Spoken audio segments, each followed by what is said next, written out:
Oi, gente, boa noite novamente.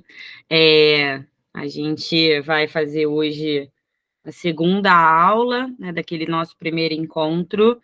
A gente falou lá com o Gabriel Lecas sobre as visões sobre o Islã. Hoje a gente está com o Viug. Você gosta de Mateus? Você já nem À liga, não. vontade. Matheus, Diogo, Tavares também.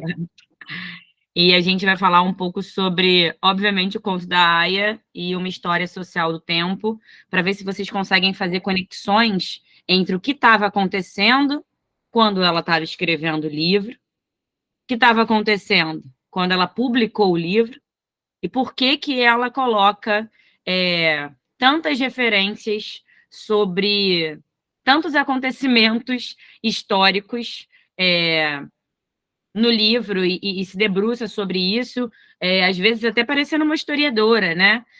E usando da realidade nessa ficção para vocês poderem fazer esse mesmo paralelo nessa redação, né? O objetivo, o grande objetivo é esse. Então, se alguém tiver alguma pergunta de redação e está aparecendo aqui pela primeira vez e não veio na outra aula, eu não vou ficar aqui me debruçando sobre redação, não. Eu falei algumas coisas na primeira aula, mas se alguém tiver qualquer dúvida, pode me perguntar aí no chat, eu respondo e tudo mais, ou pausa a aula que a gente fala sobre, mas o objetivo principal é ter esse debate sobre o quanto a história aparece e pontua e domina e é importante para Margaret Atwood, consequentemente, para a obra que ela escreveu, né, que é o que nos importa em mencionar. A UERJ faz com que seja muito caro esse uso desse livro, e não é um uso qualquer, né, não é um uso aleatório, é um uso pertinente, um uso que você consiga fazer uma associação entre o livro e entre a realidade, ou crie um posicionamento crítico pessoal seu sobre o livro. Então, é uma leitura que a gente chama de leitura crítica. Não é uma leitura do livro por ler, né? Você não está lendo apenas para o seu bel prazer e para o seu entretenimento, enfim. Não é como quando a gente vê um filme e esse filme você só vê ali para pensar no nada, né? No vazio. Não é esse o objetivo. O objetivo é que você extraia desse livro e o objetivo da UERJ dar um livro é fazer com que você tenha tempo de ter debates como esse. Então, obviamente, fico muito feliz de poder proporcionar isso a quem nem teria acesso e, obviamente, feliz que Viug aceitou fazer isso comigo. Não é fácil para os outros professores terem que, enfim, se debruçar sobre algo que eles nem precisam fazer, né, necessariamente, acaba que a carga recai sobre nós, mas eu tenho bons amigos que sempre fazem isso comigo, ano a ano, vocês ficam repetindo as mesmas carinhas, porque é Eu sou importante novo. que a gente veja, é importante que a gente veja outras referências e outras visões, né? O Viug, lendo o livro, ele lê com os olhos hoje de um historiador, não são os mesmos olhos com os quais eu leio, porque eu não sou uma historiadora, né? Não é o meu lugar de fala, e não há nenhum problema nisso, não quer dizer que a minha leitura seja uma leitura mais crítica que a dele, muito pelo contrário, né? Ele traz pontos que eu talvez nem pensaria fazendo essa leitura, porque não é exatamente no que eu me debrucei, no que eu me especializei, enfim, tá? Então, quem tiver qualquer pergunta e quiser perguntar, fica à vontade. Eu espero que seja de muito bom proveito. Você quer falar alguma coisa? Tô empolgado. Vamos fazer daquele meio. Você vai fazer aquela introdução de novo, naquele esquema? Vou fazer, mas já falando de Gilead, não vamos para Utopia e Distopia dessa vez, não, que a gente vai ter um especial disso aí mais para frente. Vamos lá, então, Beleza. só para a gente situar no livro, né? Para quem não leu, leia quando, urgentemente, nesse momento. Olha aí, ele aí. O meu nem está aqui, o meu livro fica voando. O que está aqui é a sequência, você já viu a sequência? Não, Pois testamento, é, né? olha a grossurinha da Que sequência. isso. Mas a Desnecessário. sequência, só para deixar claro, não cai na prova, né? E, Vai sinceramente, nem cair ano que vem. seja bacana ler, exatamente. Mas se você gostou muito do livro e se você ficou um pouco insatisfeito com o final, Isso aqui, esse livro, são 15 anos após a República de Gilead se instaurar, né? É quando se passa esse livro, que é bem mais generoso, digamos assim, tá? Então, mas quando Gilead surgiu, né? Porque o nosso livro fala sobre isso, contar aí, que Vilguin mostrou. Surge aí essa sociedade, nessa república chamada de Gilead, e ela, esse surgimento, por que isso acontece? É importante que você entenda isso. Por que Gilead surge? Do nada? Não, né? Nada disso é do nada, e o Vilg vai falar isso para vocês e vai comprovar que isso historicamente já aconteceu. Não Gilead, necessariamente, né? Mas algo muito parecido com Gilead, às vezes.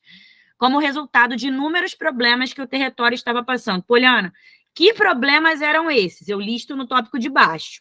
Desastres ecológicos e acidentes nucleares, por exemplo. E, Poliana, o que teve? Assim, qual foi a consequência desses desastres ecológicos e desses acidentes nucleares para a sociedade? Taxa de natalidade extremamente baixa devido à esterilidade das mulheres.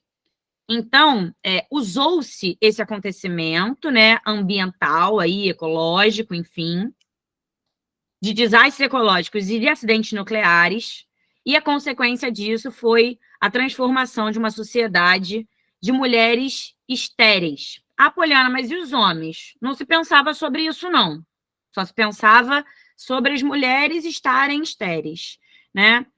Assim, dentre as inspirações históricas utilizadas para a criação da nova sociedade, está o contexto que o Vilguin vai dar para a gente, né? Então, no que ela pensou para poder construir a República de Gilead no livro dela, e por que ela partiu desse pressuposto de desastre ecológico e de acidente nuclear? Algum tinha acontecido? Ou ela estava vivendo esse medo, né? Lembrando que ela escreveu esse livro em 85. Então, isso é muito importante para que vocês escrevam na redação. É importante, inclusive, lembrar que o ano é 85, para a gente não se perder, né? Não se afastar disso aí. Né? Eu avancei e nem perguntei se você queria falar sobre aquele último tópico. Você quer que eu volte? Cadê? Volta aí. Tá. Ops. Agora foi. Não foi. Acho que agora foi. Vai. Sobre a Guerra Fria, né? Uhum. Bom, primeiro prazer, pessoal. Boa noite a todos aí. É um prazer estar aqui com a Poli, com vocês, nessa noite de quinta-feira. A relação de Gilead com a Guerra Fria, né, ela passa, talvez, né, eu até destaquei um trecho quando eu estava lendo, que eu achei curioso, que eles falam assim, quando tomaram a América Central, as laranjas ficaram escassas, né? E essa coisa da escassez de alimentos, enfim, lembra muito ali alguns cercos geopolíticos, né?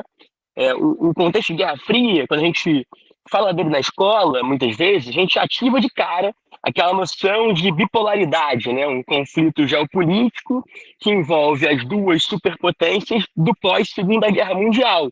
Porque no pós-Segunda Guerra Mundial a gente derrotou o mal, né? Não foi isso? A gente derrotou o nazifascismo, né? Seja ele o italiano, seja ele o alemão, seja ele o japonês, seja ele os vários nazifascismos que estavam rondando ali a Europa, na Hungria, na Polônia, né? Até mesmo aqueles que não chegaram ao poder, né? Então, por exemplo, quem assiste a série Peaky Blinders, né, percebe que o nazifascismo está disputando o parlamento inglês na figura histórica do Oswald Mosley, por exemplo, né? Sabe que no Brasil se tem a ação integralista brasileira, sabe, portanto, que o nazifascismo é algo generalizado no que antecede a Segunda Guerra Mundial, e quando o fim da guerra, em tese, a leitura é que o mal acabou, não é isso? Só que o mal acaba e há uma disputa agora internacional de dois campos ideológicos, né?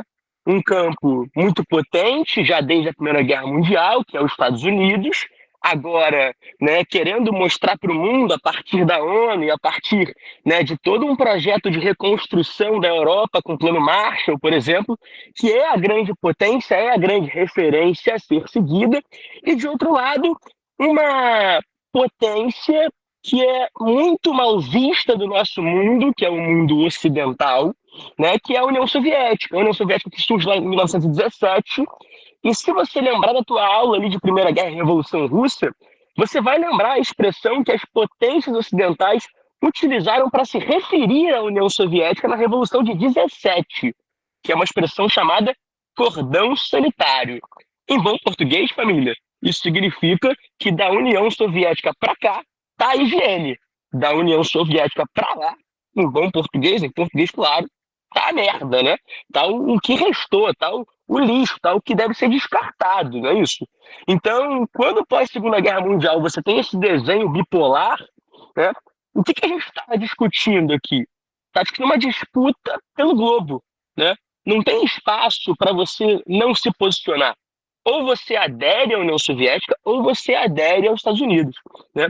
E a Margaret, que é a nossa autora aqui do conto da Aya, ela é uma canadense, né, cara? Que viveu nos Estados Unidos, que bebe muito claramente da cultura ocidental, mas que é uma mulher muito viajada e esteve na Europa e esteve na Alemanha, né? A Alemanha, entre 61 e 89, ela vive uma experiência que é a experiência do limite da Guerra Fria, né? Muita gente passou por experiências limites, não foi só a Alemanha, né? A Coreia passou por uma experiência limite muito grave, porque na Alemanha não morre muita gente, mas na Coreia morrem milhões de pessoas numa guerra fratricida que termina com não é um muro que é erguido, mas é o paralelo 38, né?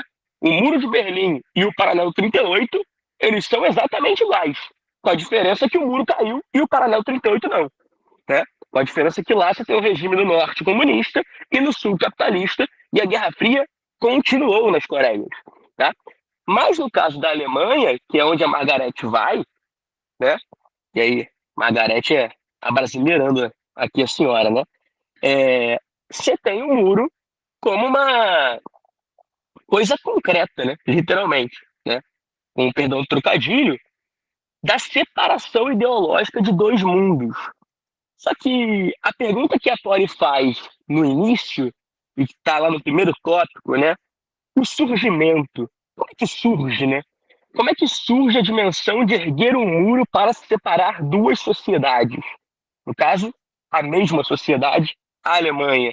Como é que surge um discurso do lado americano de que o soviético é um perverso, comedor de crianças, violento, sem alma, e do lado soviético, que o americano é um desgraçado capitalista? Como é que esses discursos eles têm espaço para surgir, né? E percebe, talvez para a gente seja menos interessante ficar se perguntando sobre o surgimento desses discursos, mas perceber a mobilização desses discursos com a intenção de desqualificar sempre o outro e com a intenção sempre de conseguir conduzir a história, né? Você que está aqui com a gente, brasileiro como eu, ocidental como eu, que consome Netflix, consome Amazon Prime, consome Disney, consome Hollywood, né? Possivelmente aqui é uma diferença de idade, né? Eu estou aqui no sub-30, né? Na casa ali dos 29, ali, ano que vem já estou adentrando esse patamar. E o meu pai, ele gostava muito de uma série de filmes, até, Poli, meu irmão também gosta bastante, o Viúg do Viuguinho, né? Que é o Rock Balboa. E se vocês não viram Rock, certamente vocês conhecem a sequência do Creed, né? E o Creed é a sequência do filho do Apollo, né? Que é um personagem do filme do Rock Balboa. Dentro do Rock Balboa, o Rock 4, ele é um dos grandes filmes assim da Guerra Fria, gente. Porque você tem a figura do Sylvester Stallone, que representa um boxeador norte-americano, que vai enfrentar o grande boxeador soviético, que é o Ivan Drago. E nesse filme, e repara, o filme é um discurso, né? Nesse filme, o Rock, ele treina como se ele fosse um cara pobre, como se ele vivesse num país periférico. Ele treina para ficar forte dentro de um açougue, socando as carnes.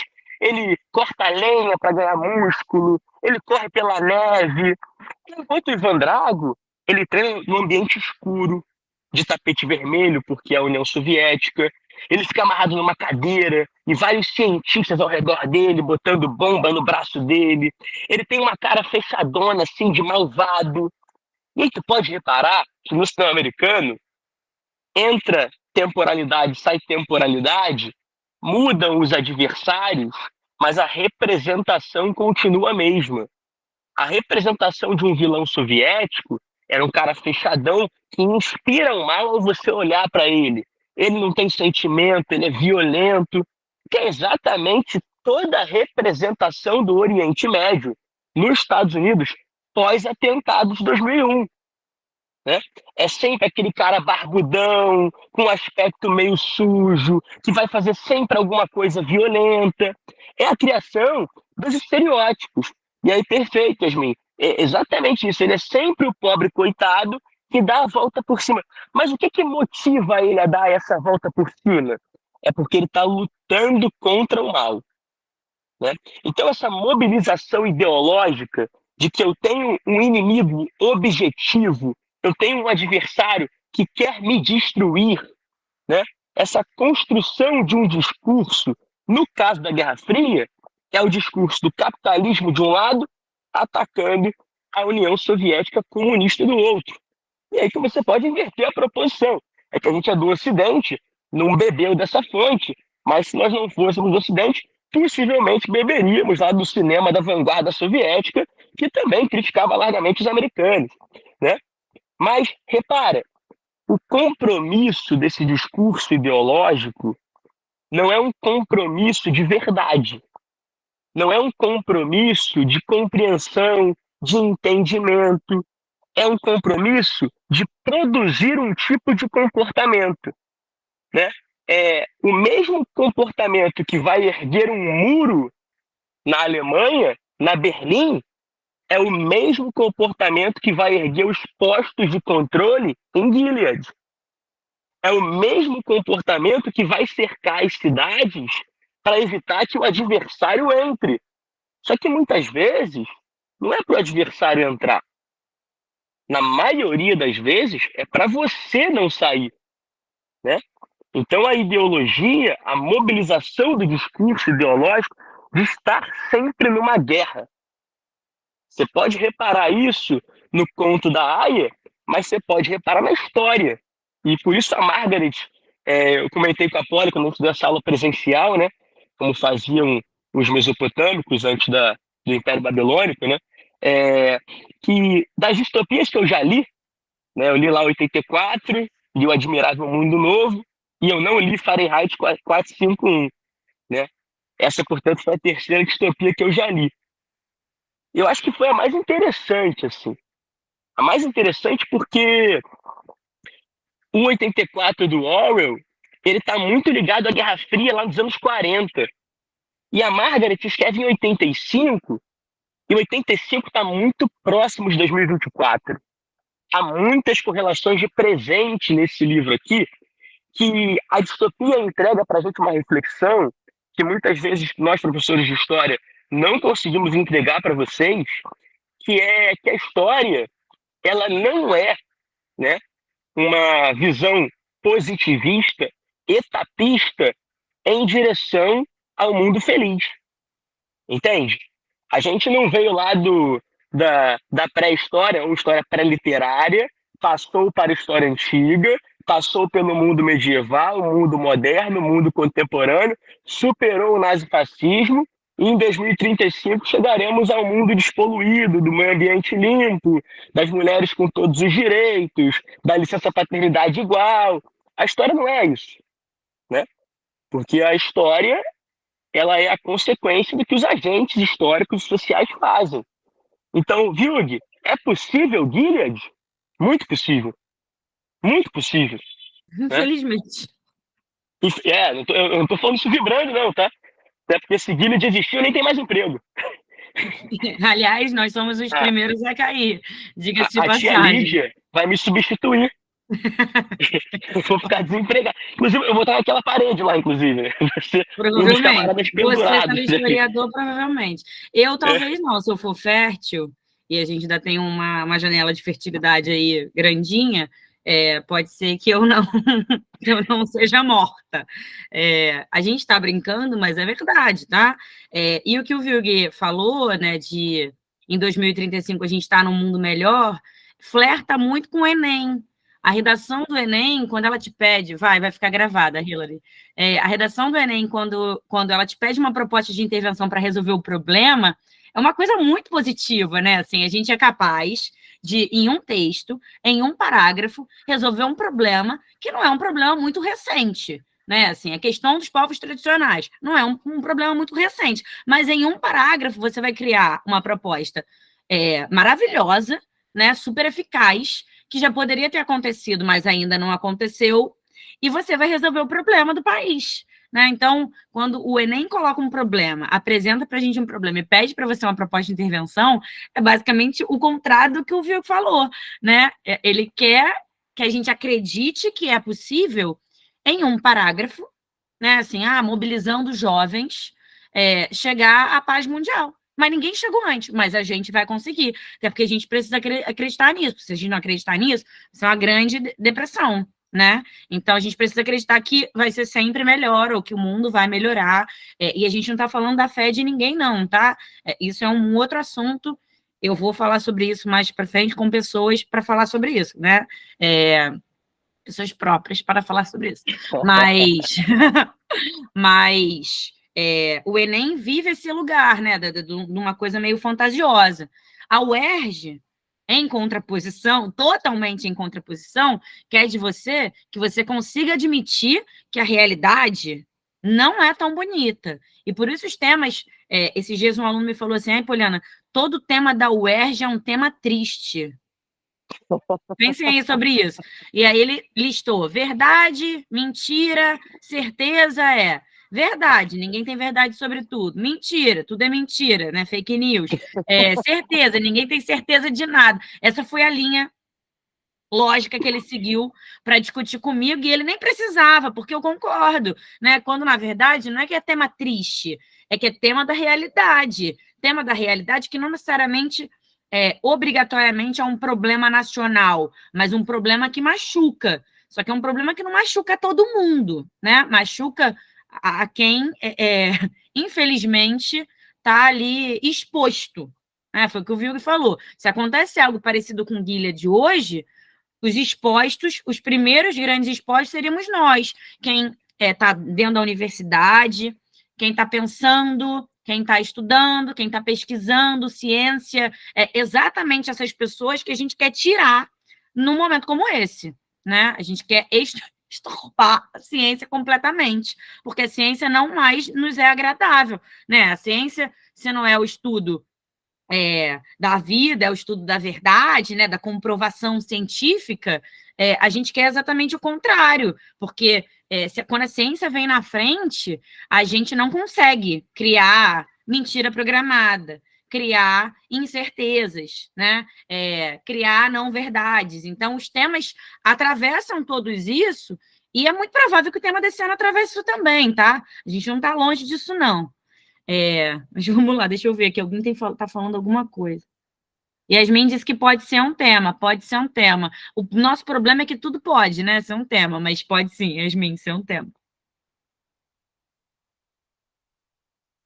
Tá aí? Você tá aí? Travou? Vocês estão me ouvindo, gente? Não. Branca disse que sim. Obrigada, Branca. Yasmin disse que sim também. Acho que viu que travou. Se não travou, caiu. Voltei. E aí? Não, tal qual o senhor, eu tentei ir ao chat e aí eu acabei saindo da chamada. Sensacional. Pode continuar aí. Você estava lendo os comentários já leu? Já li. Tá de boa. Então, beleza. Ô, Paulo, eu vou pegar esse teu gancho, vou tentar fazer aqui uma digressão para encadear aqui uma linha histórica, gente, para vocês poderem fazer alguns contatos do livro, né? Estou falando da Guerra Fria, mas eu vou dar um passo atrás, porque primeiro eu vou fazer uma reflexão mais sociológica, antes de poder fazer uma linha do tempo aqui histórica com vocês. Esse argumento que a Polly trouxe da ciência é muito interessante assim, para a gente pensar. Porque o que sustenta, né, o conto da Aya? Né? E aí, por que eu acho que é uma distopia muito interessante? Porque é uma distopia dos anos 80, tá? E nos anos 80, gente, historicamente, não é só o Muro de Berlim que está caindo, não é só a Guerra Fria que está acabando, né? Os anos 80, quando você olha para os Estados Unidos, tu tem um camarada lá chamado Ronald Reagan, um presidente neoliberal que quer destruir o estado de bem-estar social que vocês conhecem do pós-crise de 29, né, que é um modelo de Estado intervencionista, que é um capitalismo moderado.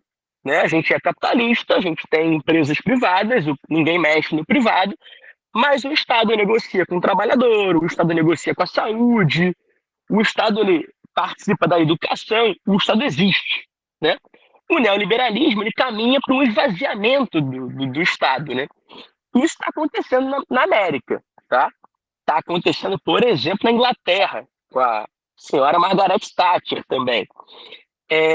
Mas todo esse discurso neoliberal, que vai envolver ali papel do Estado ou não, ele também está muito imbuído, gente, de um discurso muito conservador.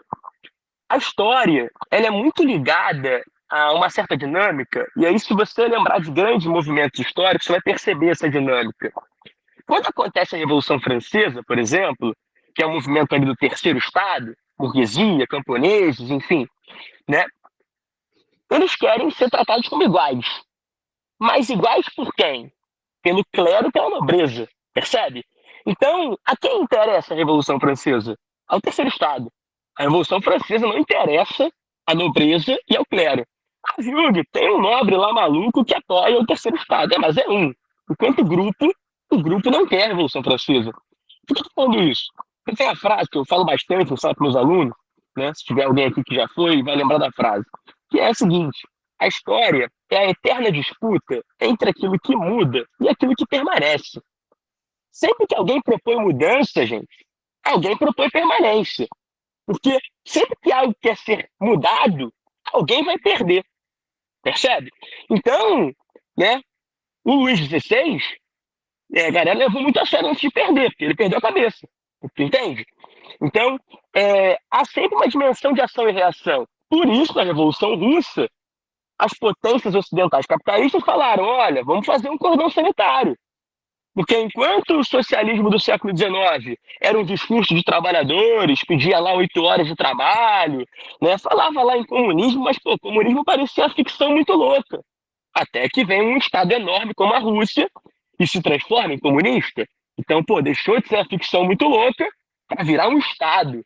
Então, vamos isolar esse Estado e tentar conter esse processo revolucionário. Tentaram conter a Revolução Francesa, tentaram conter a Revolução Russa.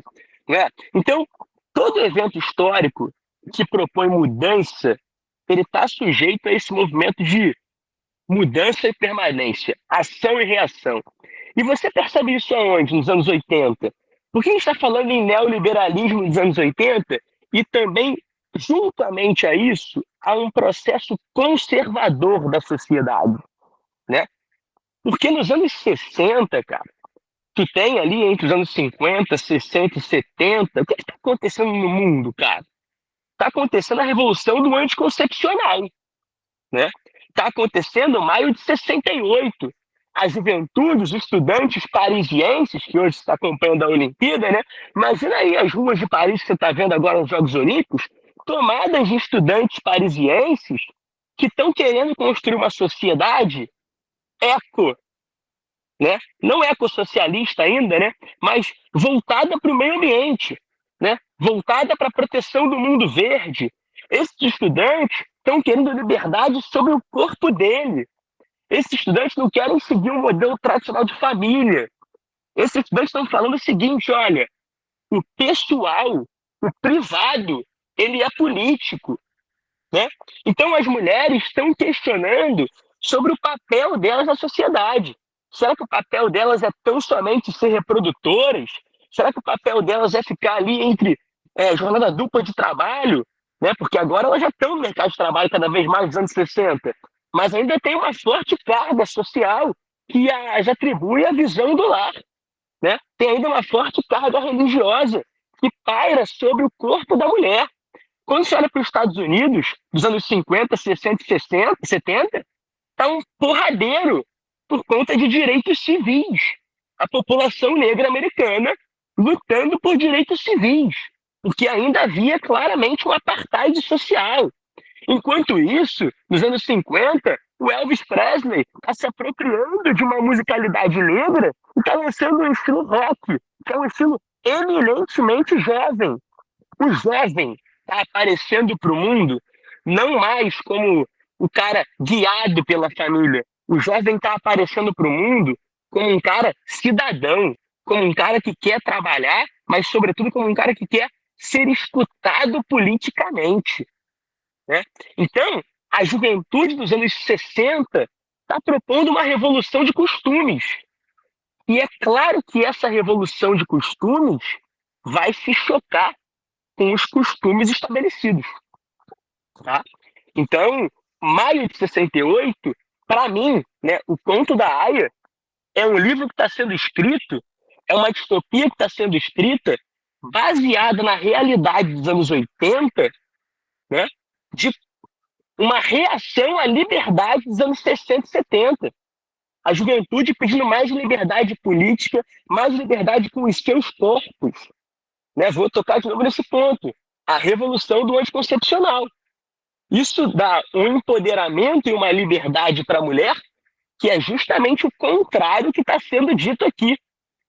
É justamente o que o livro evoca várias vezes quando fala que no tempo de antes, o excesso de liberdade conduziu a uma desordem social que somente a República de Gileade conseguiu ordenar, né? Então, é uma distopia, para fechar aqui essa reflexão, né? É uma distopia, e como toda distopia, que está muito pautada em elementos concretos da história, né? Então, eu acredito que vocês olharem com mais carinho, com mais cuidado, para esse papel do movimento feminista nos anos 60 e 70, para a pílula anticoncepcional, né? Para a revolução cultural dos anos 60 e 70, né? Para o rock, para o movimento de Woodstock, para essas liberdades todas que estão sendo pedidas pela juventude, isso aqui é uma resposta. Os anos 80 são uma resposta de controle, de conservadorismo, de tentar reagir a esse processo, tentar fechar a porta para esse processo. Né? Por exemplo, de 60 a 75, Guerra do Vietnã. Né? O que o movimento norte-americano vai dizer de movimento de contracultura? Faça amor, não faça guerra. Quem está pichando isso na parede são os jovens. Quem está pichando que o corpo é o elemento pessoal e político são as mulheres, né? Então, o Conto da Aia reflete o que para gente? O controle total do corpo. Por que a Margaret está escrevendo sobre o controle total do corpo? Porque tem discursos conservadores se levantando contra o movimento dos anos 60 e 70. Tá?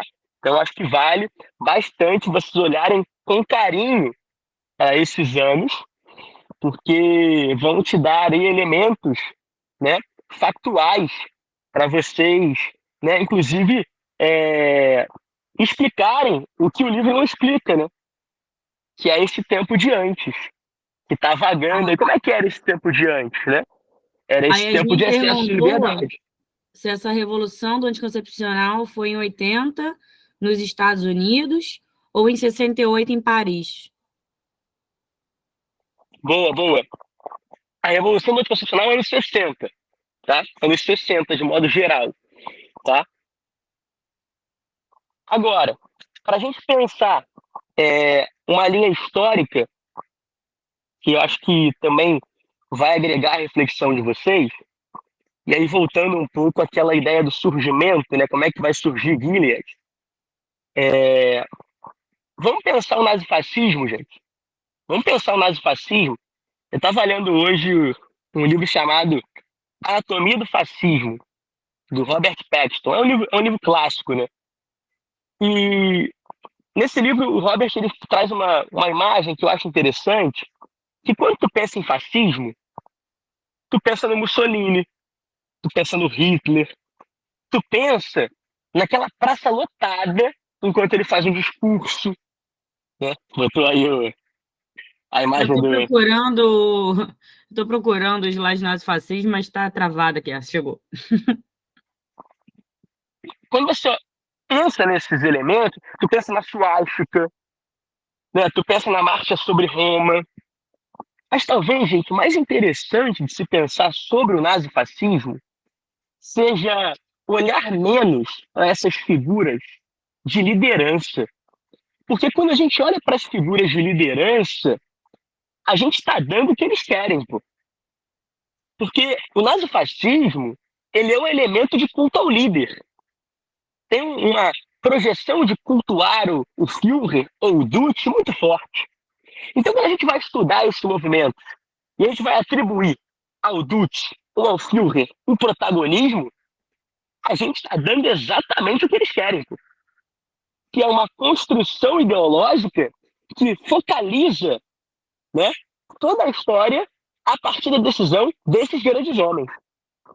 E aí o Robert, né, o autor do livro Anatomia do Fascismo, ele traz uma reflexão importante que é, cara, como é que era o fascismo do homem comum, da mulher comum, o fascismo ordinário, assim, o fascismo do dia a dia, né?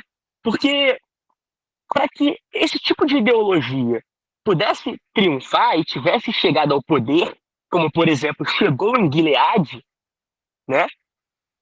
É preciso que pouco a pouco as pessoas sejam convencidas de que aquilo funciona e de que aquilo de alguma forma é o certo a se fazer.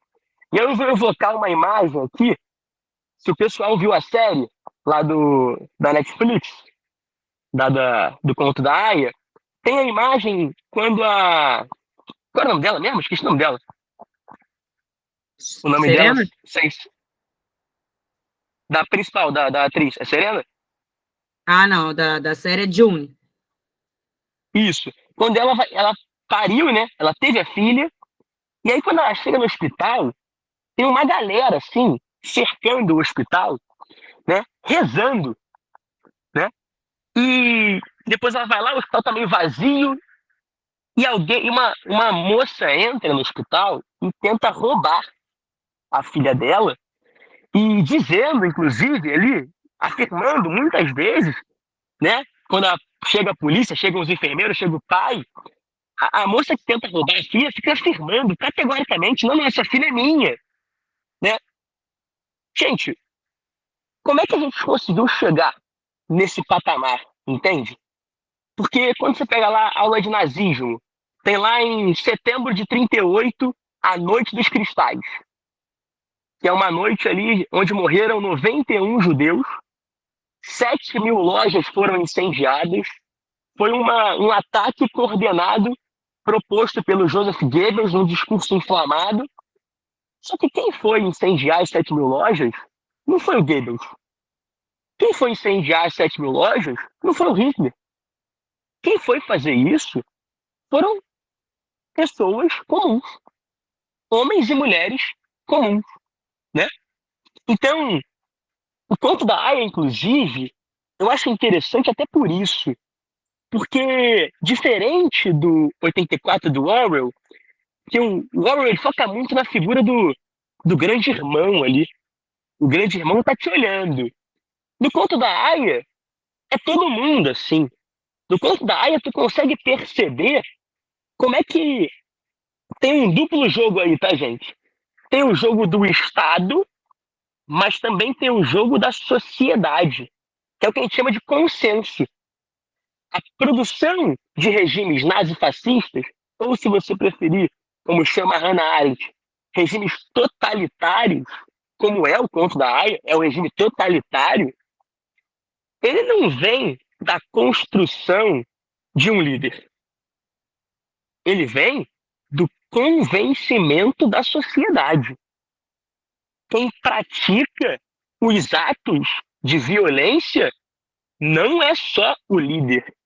Quem pratica o ato de violência é também a sociedade que foi convencida por aquele tipo de reflexão. Percebe? Por isso que eu gosto de retornar muito ao nazifascismo, né?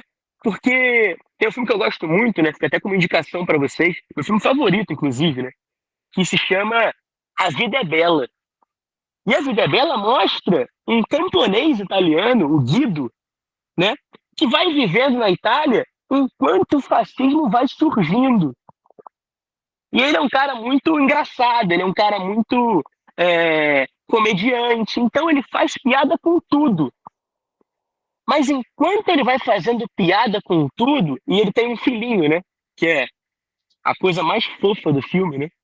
E enquanto ele faz piada com tudo, inclusive até para evitar que o filhinho dele perceba aquela escalada de violência, a parede da loja dele é pichada, escrito que ele é um judeu sujo, né?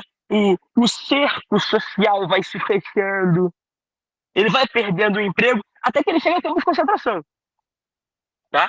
Então, até que a Offred chegue a ser uma aia, todo um percurso de construção ideológica teve que ser feito uma espécie mesmo, gente, de lavagem cerebral, tá? Porque o que o regime nazifascista quer fazer, e aí na Guerra Fria, por exemplo, isso também foi utilizado, é uma certa lavagem cerebral a partir de um discurso ideológico que precisa desumanizar certos grupos, precisa construir inimigos objetivos, inimigos internos, inimigos externos, para você criar uma coesão social, né?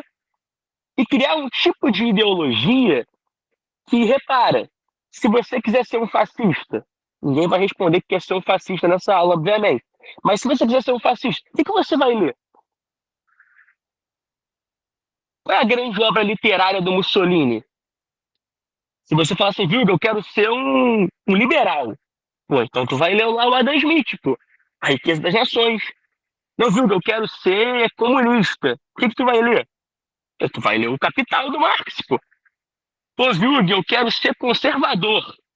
Pô, tu vai ler o Edmund Burke. Agora, se tu quiser ser fascista, tu vai ler o quê? Nessa hora me vem várias piadas à cabeça que eu não vou fazer porque ela está sendo gravada. Mas, mas você não vai ler nada. Você não vai ler nada. Aqui o Eric falou o Minha Luta, né? O My Camp do Hitler. Boa, Eric, boa. Né? Mas se você ler o My Camp, né, é até interessante, ele é um relato pessoal do Hitler. Porque o fascismo, ele é uma coisa ligada a uma espécie de discurso de ação, um discurso de pressupostos que são dados pela vontade do homem. Entende? O nazifascismo está surgindo nos anos 20, beleza? No pós-Primeira Guerra Mundial. O que está acontecendo nesse cenário? O que já aconteceu historicamente? Aconteceu uma guerra que matou 20 milhões de pessoas. Aconteceu que o mundo europeu, a Itália, está em frangalhos econômicos porque as trincheiras destruíram os campos de batalha, os campos de agricultura. A guerra explodiu as fábricas. Os homens, eles estão com o corpo mutilado. Eles estão traumatizados pela guerra.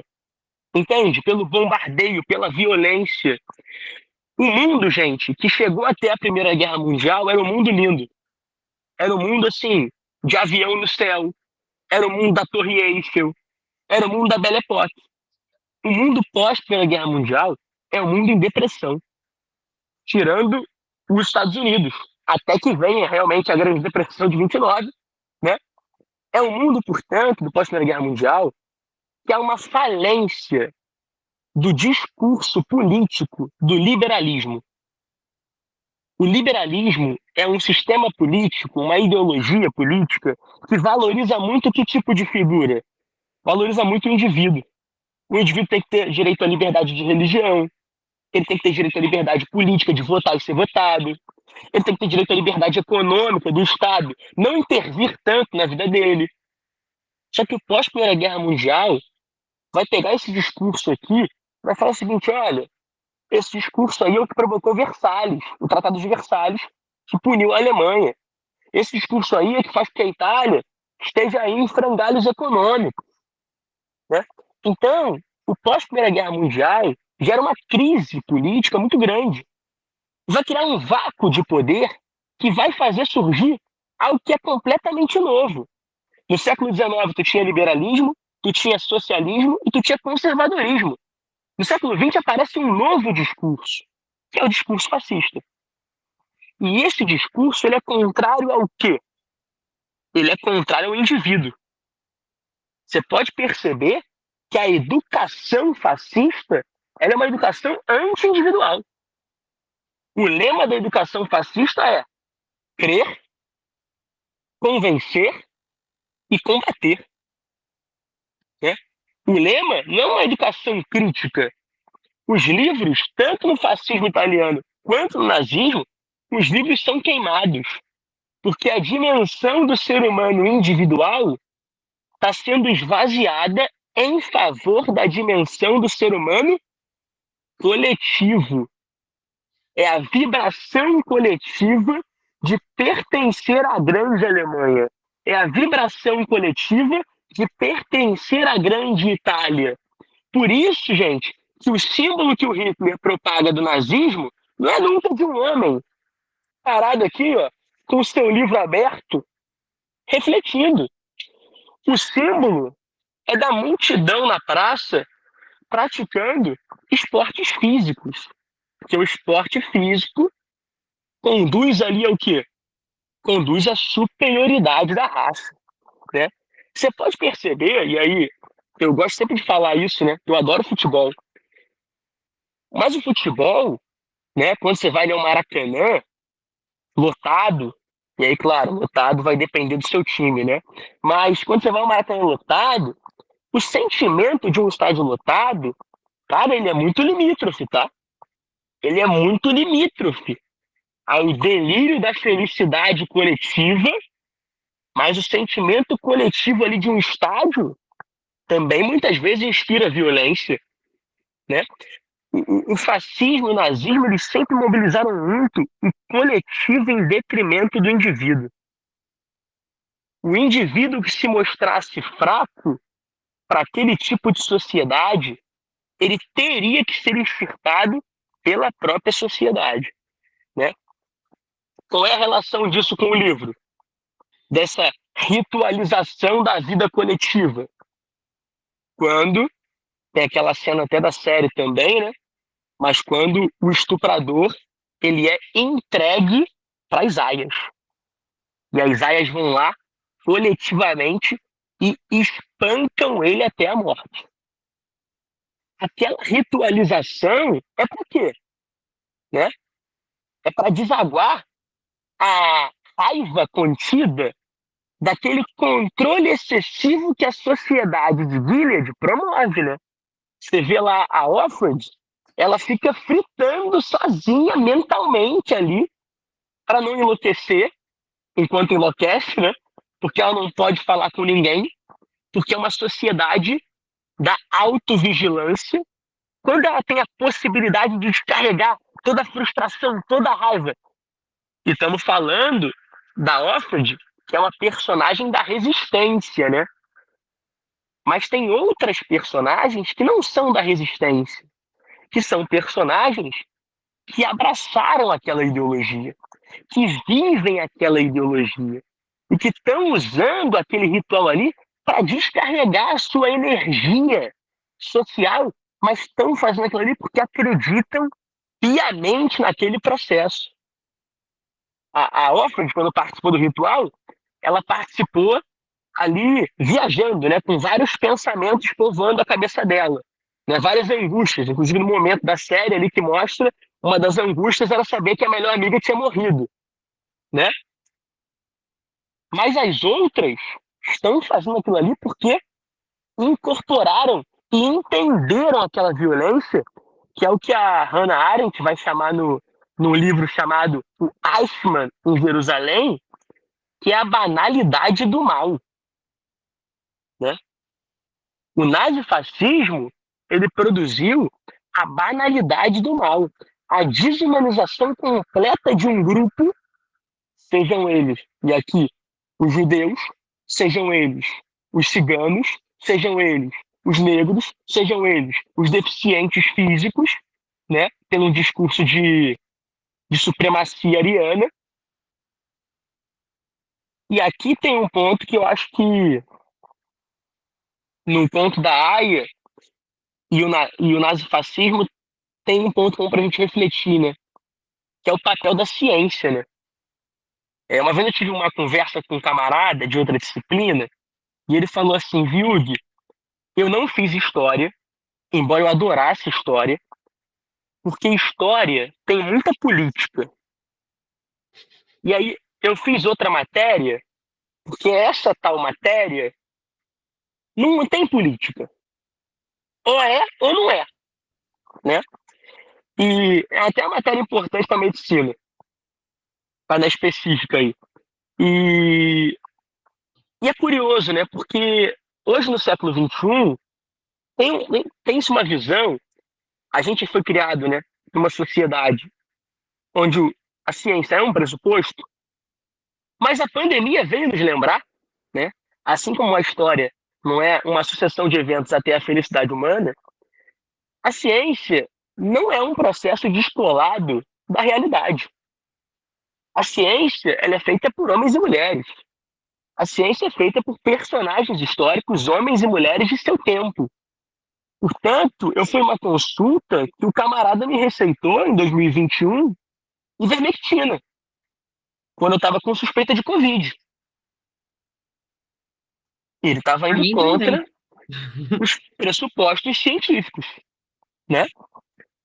Mas, gente, ao mesmo tempo que ele está indo contra, ele está promovendo um tipo de ciência, tá?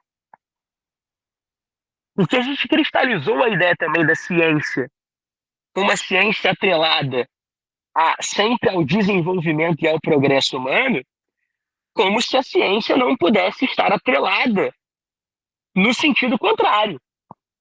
E é um grande equívoco, né, do mundo pós-nazifascismo, que promulgou muito essa ideia de chegaremos até Quando acabou a União Soviética, então, em 91, falou, pô, agora ninguém segura mais o ser humano. O ser humano vai nadar de braçada. Agora acabou o mal. Derrotamos o nazifascismo em 45, a União Soviética acabou em 91, agora só vai dar nós, né? E por que eu estou falando isso? Porque se você olhar para o século XIX, antes do nazifascismo, e é um discurso que vai estar muito presente no nazifascismo, todo o processo científico é um cientificismo racista. E aí você pode até colocar entre aspas, quando você utiliza isso nas aulas de história ou em alguma redação, que era pseudociência. Gente, mas é pseudociência quando você fala no 21, tá? No 19 é ciência. Quando os cientistas nazistas estão fazendo aquele tipo de atrocidade, eles estão chamando aquilo de ciência. E estão expulsando o Einstein da Alemanha, falando que o Einstein faz uma ciência judia. E que aquilo, portanto, era pseudociência. Percebe? O que eu estou querendo te provocar aqui? Que a ciência, antes de ser um discurso que está cristalizado, que não é disputado, historicamente, ela vai ser significada, ela vai ser traduzida pelos grupos que estão no poder. Como a Polly abriu falando, lá em Gilead, o discurso científico é que as mulheres são estéreis. Ponto. E que tem umas poucas mulheres que são férteis e que, por isso, elas devem estar aonde? No papel de aias, controladas e confinadas com uma finalidade social. Aquilo ali, gente, é a ciência de Gilead. Percebe? E ainda Então, se instaura uma percepção de que elas têm opções. Para não falar que elas estão obrigadas a ser aias, você abre uma opção. A opção é, você pode ser uma não mulher, onde você vai ficar numa colônia, né? Uma colônia que está ali cheia de radioatividade e que você está ali recebendo a consequência pelas escolhas anteriores, que são os desastres ecológicos, o acidente nuclear e etc. Então, você pode ir para lá se você quiser, você vai, obviamente, viver brevemente, né? Então, você é homossexual, por exemplo, mas você é fértil. Então, você tem a opção de ser aia, caso você queira, né? Exato, colônia é o campo de concentração deles. A gente pode fazer esse tipo de paralelo, né? Então, se você é homossexual e quer ser aia, tudo bem, seja aia, porque você é útil. Mas uma homossexual infértil, ela não tem um outro fim que não a colônia. Uma feminista infértil, por exemplo, ela não tem um outro fim que não a colônia, porque se ela é feminista, se ela é homossexual, ela é inimiga de Gilead. É essa a tratativa, né? Ela é inimiga de Gilead. Ela, se não fértil, ela não tem utilidade para Gilead. Poliana, como eles sabiam, então, que as pessoas eram homossexuais, por exemplo, ou que a pessoa era feminista? Pensa como hoje, né? Como saber sobre a minha vida? Você quer saber de mim? Onde você procuraria saber de mim? Você consegue saber facilmente com o meu nome e com o meu sobrenome, e você nem precisa dos dois, basta botar o primeiro, o meu CPF. Você consegue saber a minha vida acadêmica. Você consegue saber o meu Jus Brasil. Você consegue saber a minha rede social, caso eu tivesse. Não é o caso, mas caso eu tivesse. Você consegue saber que eu tenho um CNPJ para dar aula. Você consegue saber com quem que eu sou casada, você consegue saber tudo da minha vida, você consegue até achar fotos minhas, né? Então, era facilmente detectável esse tipo de comentário, porque no mundo liberto, o Viúg não precisa esconder nada da vida dele, né? Nenhum dado da vida dele. Ele pode ser uma pessoa aberta, então ele pode falar dando aula sobre a vida dele, sobre a mulher dele, sobre a família dele, sobre onde ele mora, porque não tem medo sobre essa divulgação. Ah, Poliana, mas eu conheço alguém que tem medo. Tem gente que tem mais medo. Professor, vocês devem reparar, a gente tem pouco medo das coisas, né? Acho que até a gente não pode ter também, mas... porque senão a gente enlouqueceria mais, né? Então, a gente vai divulgando dados da nossa vida sem achar que alguém vai recolher esses dados e usar contra a gente, né? Quando, na verdade, esses dados podem ser usados. Nós passamos por isso no magistério, num momento muito específico. Eu não sei se vocês lembram, quando vocês eram pequenos, mas houve um movimento chamado Escola Sem Partido, e muito menos eu, muito mais pessoas da área do VIUG estavam sendo fiscalizadas a ponto de serem filmadas em sala de aula, para poder comprovar que elas, acho que a gente falou sobre isso aula passada com o Lex, que elas estavam doutrinando os alunos, né? Poliana, para onde iam esses vídeos? Quem estava gravando esses vídeos? Os alunos, né? Para onde eles mandavam? Eles mandavam para esse movimento, né, para a Escola Sem Partido, liderado pelo MBL, que era o Movimento Brasil Livre, e esse movimento, ele queria provar um ponto. Que ponto? Que professores de humanas, o que eles são, viu? Doutrinadores, né? Doutrinadores, porque, afinal de contas, o VIUG está aqui para fazer o quê? Fazer vocês acreditarem que o Conto da Aia é a melhor distopia que ele já leu. Voltando para o que ele disse. E 2 comentários que eu deixei passar para deixar você falar à vontade. O primeiro, eu acho que essa sua visão das 3 distopias que você leu é muito mais porque é uma distopia, não é que as outras não sejam possíveis, elas são possíveis, mas essa é mais natural, é como aconteceria hoje mesmo, né? O Admirável Mundo Novo, você pega nenéns, você divide eles em castas e você os doutrina desde pequenos. É o que vai acontecer posteriormente a essas crianças de Gilead, né? Essas crianças já nasceriam nesse mundo, mas não é o que acontece com pessoas já adultas, né? Então, parece que é anterior, sabe? Parece que vai mais na essência da sociedade do que o Admirável Mundo Novo, que você divide todo mundo em castas, só que isso é feito desde que a pessoa é bebê. Então, ela nasce e ela aceita o destino dela, a casta dela, porque a única, na verdade, é a única verdade em que ela acredita.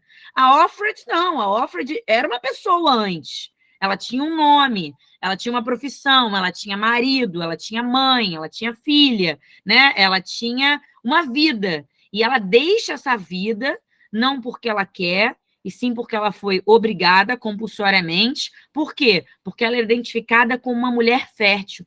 Por que ela é identificada como uma mulher fértil e ela era interessante a esse sistema, né, a essa república? Porque ela havia acabado de ter uma filha.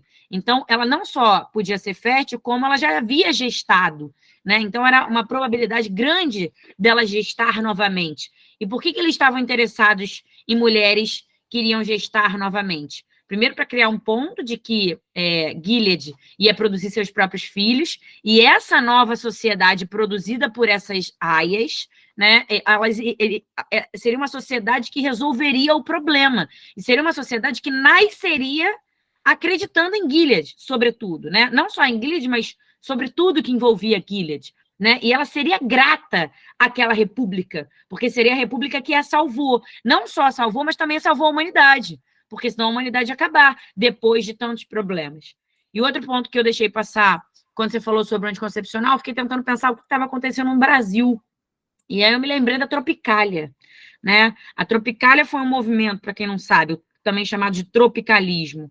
E a gente sabe mais disso por conta do Gil, do Caetano e da Gal. Então, para quem não assistiu, é bom assistir Meu Nome é Gal, é um filme que vai te colocar nesse momento, exatamente nesse momento. É claro que é um filme sobre a vida dela, mas sobre a vida dela que atravessa a Tropicália. E aí você vê eles sendo perseguidos, eles com medo de fazer um show, com medo de boicotarem o show. Por quê? Porque eles tinham esses ideais todos que o Viug tratou aí como ideais perseguidos, né? Então, a Tropicália, ele não era só sobre a música, era a música também, mas também sobre política, também sobre a moral, o comportamento, os bons costumes, né? A Gal não foi entendida como uma moça bela, recatada e do lar, como a gente já viu essa menção aí na política há poucos anos, para a mulher do...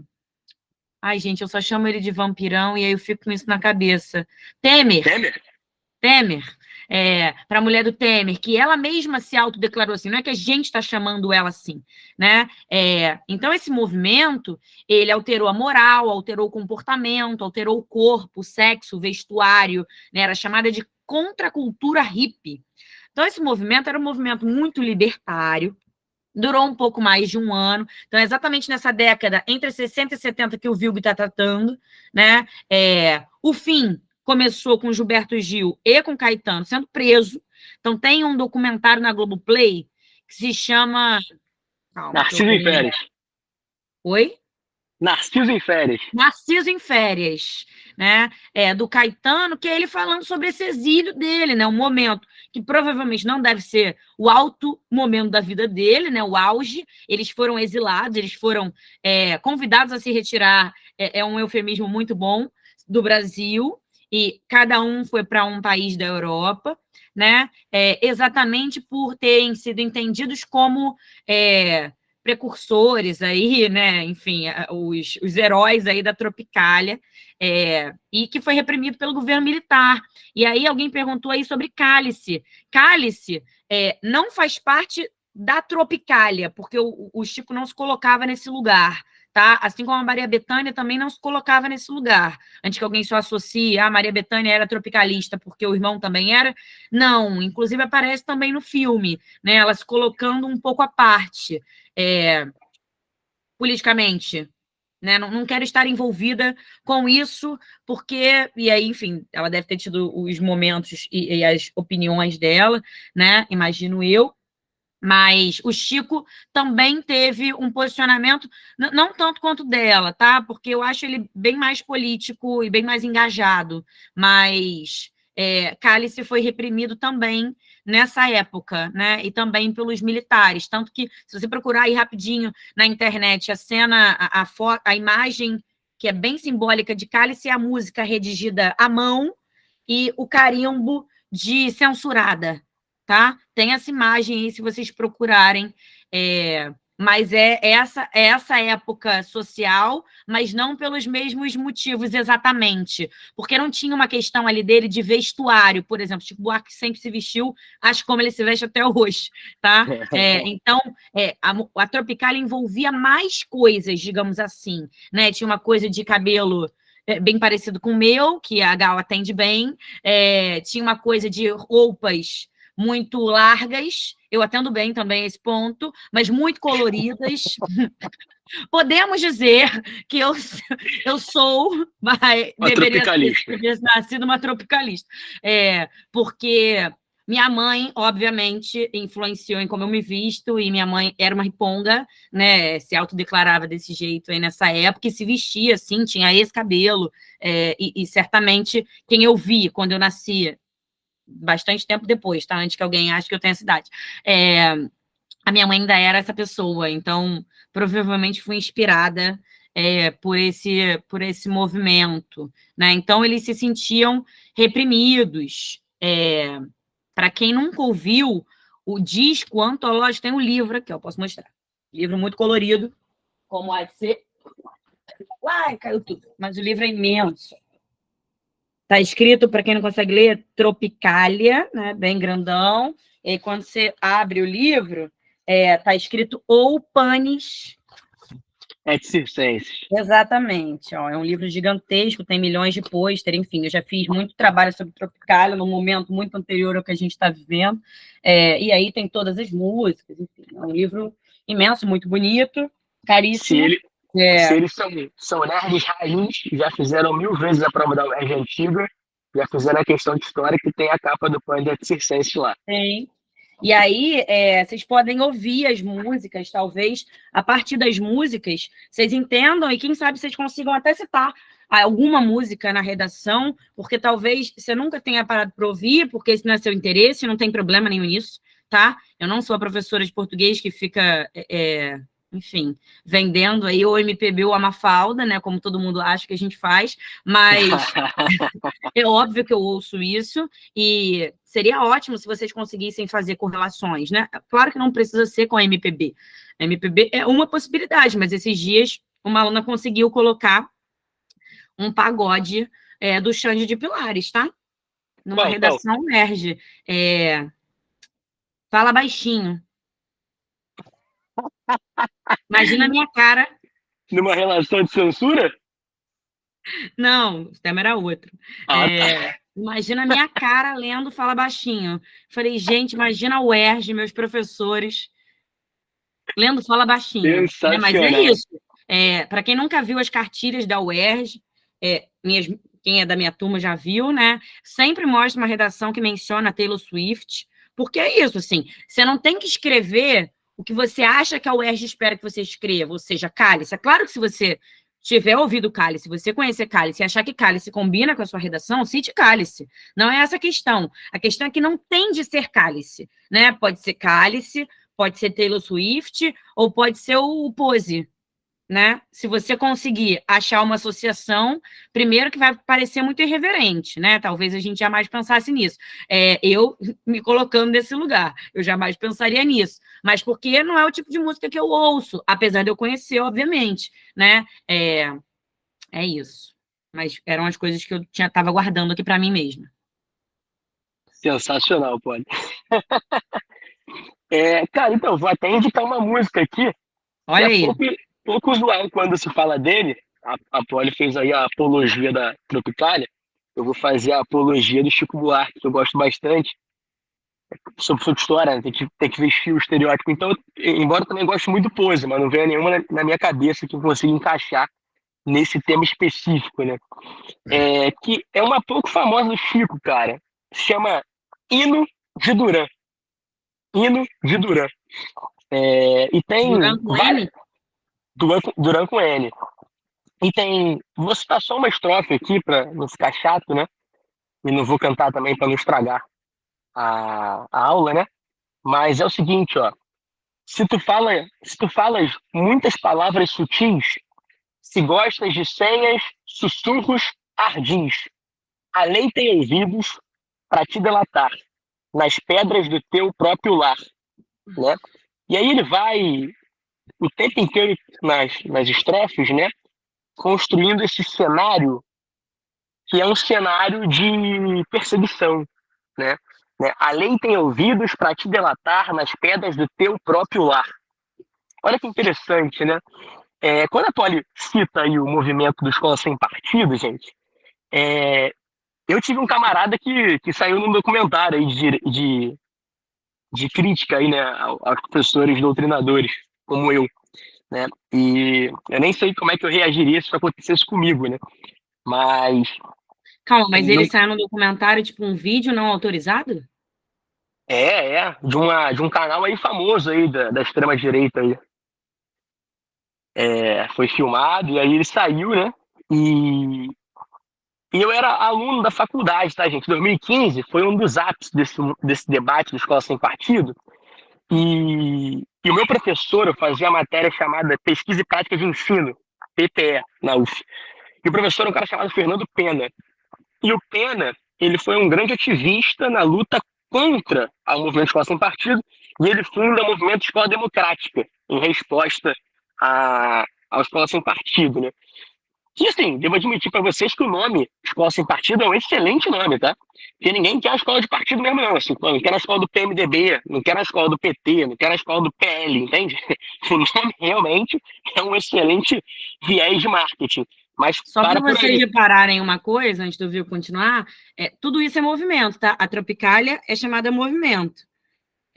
Escola Sem Partido é chamado movimento, e agora esse novo movimento aí que o Vilgo está apresentando, né? Tem uma questão dessa nomenclatura, né? Movimento tem uma questão de nomenclatura importante, porque todo movimento pressupõe um texto, né? Que dá nome ali, que vai botar esse movimento para o mundo, né? Vocês estudam vanguardas europeias, por exemplo, em literatura. Todo movimento tem um manifesto. E é isso aqui. Hoje a gente não precisa mais fazer manifestos textuais, né? De repente a pessoa faz um vídeo, joga na rede, aquilo é muito viralizado, e isso pode ser considerado um movimento, porque o movimento hoje é diferente do movimento como da Tropicália, por exemplo, tá? Ô, Tony, joga aí a minha escultura favorita, que já vai, vou colocar nesse bolo, né? Do movimento aí do Escola Democrática. É, Bom, hoje, vocês podem, inclusive, a gente está fazendo aqui uma aula gravada, né? A gente está gravando a aula, inclusive, e aí a galera pode clipar a minha aula e soltar por aí, pode tirar uma fala minha de contexto, entende? Eu estou fazendo aqui uma longa fala e o cara pode pegar 30 segundos e falar ali, ó. Na hora que eu falei da União Soviética, ele clipou e falou, professor incentivando os alunos a adorarem a União Soviética. Não é isso? Só que hoje, gente, é 2024, né? Então hoje eu tô falando com vocês, eu nem tô vendo a cara de vocês, né? Porque os quadradinhos não dão todos aqui na tela. Para mim tá aparecendo aqui 5 pessoas, a Larissa, a Polly, o João, a Maria e a Maria, né? E nem tô vendo todo mundo, mas eu tô olhando, olha que interessante. Eu tô olhando para um olho, né? Que é uma câmera, né? E tem uma percepção de que a vigilância, ela é um processo tecnológico, né? E quando você vai para o nazifascismo, lá nos anos 20, 30 e 40, a vigilância ali não é tecnológica, gente. Tecnologia ali, gente, é um rádio. É a grande tecnologia. É um cinema, mas é um cinema que vai filmar, gravar um filme não sei em quanto tempo para passar na praça pública, assim. Você entende? Quem vai entregar a Anne Frank, ou quem vai entregar o, o, o judeu escondido, quem vai delatar, né? Como fala a música do Chico, os ouvidos que vão te delatar não são tecnológicos, percebe? No ponto da AIA, você tem lá a figura oficial dos olhos, que são vigilantes para pegar qualquer tipo de discurso contrário à ordem social de Gilead. Só que, na verdade, um papel muito importante, por isso o Movimento Escola Sem Partido ele ia direto na educação, e por isso também lá no 84, né, e também no Admirável Mundo Novo, são as crianças que vigiam os adultos, né, porque as crianças conseguem ali ser instruídas a ter um certo tipo de comportamento, né? Há um processo de educação, de formação, né, do indivíduo, que no nazifascismo e na República de Gilead não é um indivíduo, entende? Você percebe que ali a aia não é um indivíduo, o olho não é um indivíduo, eles renunciam à vida individual em prol da vida coletiva. Essa é a grande obra do totalitarismo. O totalitarismo ele quer extirpar, né, o indivíduo, ele quer matar o indivíduo simbolicamente em prol do coletivo. Por isso tudo é ritualístico, coletivamente falando. Por isso, né, como é que elas vão ao mercado? Sempre em dupla. Ela não pode ir sozinha ao mercado. Porque talvez sozinha ela pense demais. Talvez sozinha ela reflita sobre aquilo ali. Talvez sozinha ela reflita por que está faltando laranja. Ela não só não pode ir sozinha, como ela não pode pegar uma caneta para anotar a lista do que ela tem que comprar, porque ela não pode escrever, porque ela não pode ter papel e caneta. Ela não pode ter dinheiro, então não tem mais moeda em Gilead para ir ao mercado. Elas ganham fichas com os desenhos. Então, toma aqui, compra um frango, aí tem o desenho de um frango. Toma aqui, compra um ovo, tem o desenho de um ovo. Porque assim você nem lê a palavra frango e a palavra ovo. Né? Você só vê o desenho o tempo todo. Então, a leitura, ela também foi extirpada. Né? E tudo isso que o Vigo está usando, e essa palavra é ótima, eu botei em vários temas quando eu fiz, que é símbolo. Tudo é simbólico. Né? Na língua, a gente estuda isso numa matéria chamada semiótica. A palavra é considerada um símbolo, que é um signo. Né? Então, tudo para a gente é signo. Quando você me chama de professora, isso tem uma simbologia, né? A palavra, esse signo, ele tem um significante e tem um significado. E ele usado, aplicado num determinado lugar, num determinado contexto, aquilo tem uma expressividade. Né? É isso que a gente pesquisa lá em semiótica. Então, esse símbolo, ele é muito importante. Você tirar a leitura de uma sociedade, se tirar os professores, se tirar a ciência, tudo isso é simbólico, né? Simbólico com objetivo, não é sem objetivo, porque nada é sem objetivo nessa literatura, né? Nesse livro. Não é. Aí você vai falar, Poliana, mas será que não é uma coincidência? Então, não é. Nada é, em absoluto, uma coincidência. Nada, em hipótese nenhuma. A cor das roupas não é uma coincidência. Há um símbolo para ser a aia de vermelho, apesar de lá na série parecer azul, verde, né? Apesar de na série parecer verde, é azul no livro, ao contrário. As marcas estão de cinza. Essas cores, elas têm significados, né? O que significa a cor vermelha? O que significa a cor cinza? O que significa a cor azul? Tudo isso tem significado. Não foram escolhas que foram meras coincidências. Você ir no shopping, preciso comprar uma roupa, e você escolher uma roupa laranja, pode ser que você goste de laranja, pode ser que você gostou naquela roupa, você nem gosta de laranja tanto assim. Isso aí pode ser uma coincidência, né? Mas alguém escolheu uma cor para você usar, né? É simbólico. Por que, por exemplo, a maioria das religiões, a maioria, olha eu, só, 4, optam por cores em tons claros, né? Ou talvez sugerem você ir de branco, você ir com tons mais amenos. É porque cores escuras denotam simbolicamente alguma outra coisa que não se quer naquele lugar, né? Que não se cabe naquele contexto comunicativo, porque a roupa comunica, né? Então, todos os símbolos estão comunicando nesse livro o tempo todo. Então, você tem que maldar tudo. Ah, Poliana, mas eu já terminei a leitura e não pensei nisso. Sim, vai pensar a partir de agora. Você já leu. Agora você vai pensar nisso, né? Tem um autor, Poli, que eu gosto, né? Que é o Ernest Cassirer. E o Ernest Cassirer ele fala isso, né? E o Aristóteles diz que o homem é um animal político, né? E o Ernest Cassirer fala que o homem é um animal simbólico, né? Ele se alimenta de símbolos, né? Então, a simbologia, né? Ela é muito importante, né?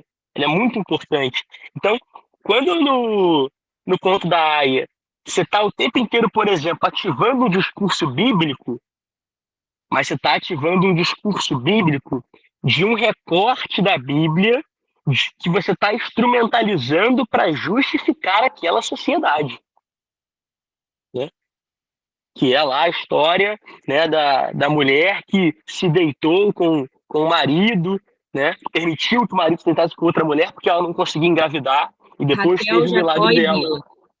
né? Então, mas repara, não está sendo discutida ali a Bíblia inteira. E nem a Off pode ler a Bíblia, entende? Então, há ali uma determinação, um controle muito forte do Estado.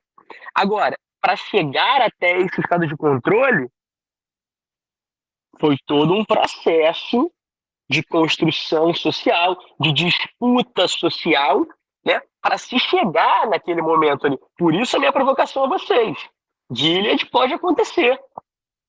Ou coisa pior, Gilead pode acontecer, né? Porque a gente tem no Brasil hoje vários discursos assustadores. O Brasil é um dos países com o maior número de células neonazistas nesse submundo de internet aí, né? E é um discurso que existe no campo da sociedade. Teve um grande youtuber aí que, né, perguntou publicamente qual era o problema de se ter um partido nazista, que era um absurdo não se ter a liberdade de poder ter um partido nazista na democracia. E qual é o signo que ele usa para contrapor isso? Ele fala o seguinte: pô, então estamos numa ditadura, porque se não temos a liberdade de ter um partido nazista, estamos numa ditadura. Entende? A mobilização das palavras, né, no campo das humanidades, né, no campo social, ela está sempre revestida de uma determinada de um determinado significado por quem emite aquele discurso. Então, quando você pega lá o Partido Nazista é o Partido Nacional Socialista Alemão. O Estado americano pós-crise de 29 é o estado de bem-estar social. E a União Soviética é a União das Repúblicas Socialistas.